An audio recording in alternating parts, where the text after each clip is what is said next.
Number 63، قیامت سے پہلے قرآن کریم کو مصاحف اور سینوں سے اٹھا لیا جائے گا۔ اللہ رب العزت جب قیامت کو قائم کرنا چاہے گا تو مصحف میں قرآن کے الفاظ نہیں رہیں گے۔ جب صبح ہوگی تو قرآن کو کھولا جائے گا، اس میں الفاظ نہیں ہوں گے، خالی صفحہ ہوگا، قرآن کے الفاظ اٹھا لیے جائیں گے۔ جن کے سینوں میں قرآن ہوگا اللہ قرآن کو اٹھا لے گا۔ اب یہ اٹھانا ان کی موت دینے کے ساتھ ہوگا کہ قرب قیامت میں علماء صلحاء نیک لوگ آہستہ آہستہ رفتہ رفتہ دنیا سے جائیں گے، جیسے پہلے ایک علامت کا ذکر ہوا تھا کہ قرب قیامت میں نیک لوگ آئے دن دنیا سے جائیں گے، جو باقی رہیں گے وہ اس طرح ہوگا جس طرح کہ ایک بھوسا ہوتا ہے جس کی کوئی اہمیت نہیں۔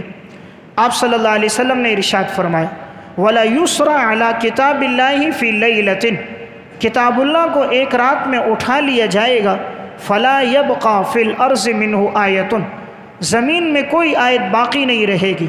وَتَبْقَى طَوَائِفٌ مِّنَ النَّاسِ، لوگوں کی ایک جماعت باقی رہے گی، الشیخ الکبیر والعجوز، بوڑھا مرد ہوگا، بوڑھی عورت ہوگی، یقولون، وہ لوگوں سے کہیں گے ادرکنا آباءنا علی ہذہ الکلمہ، ہم نے اپنے آبا و اجداد کو پایا تھا اس کلمے کے پڑھتے ہوئے، لا الہ الا اللہ فنحن نقولها، تو ہم بھی یہ کلمہ پڑھ رہے ہیں۔ یعنی سنن ابن ماجہ کی روایت میں آپ نے فرمایا قیامت سے پہلے قرآن کو مصحف اور سینوں سے اٹھا لیا جائے گا،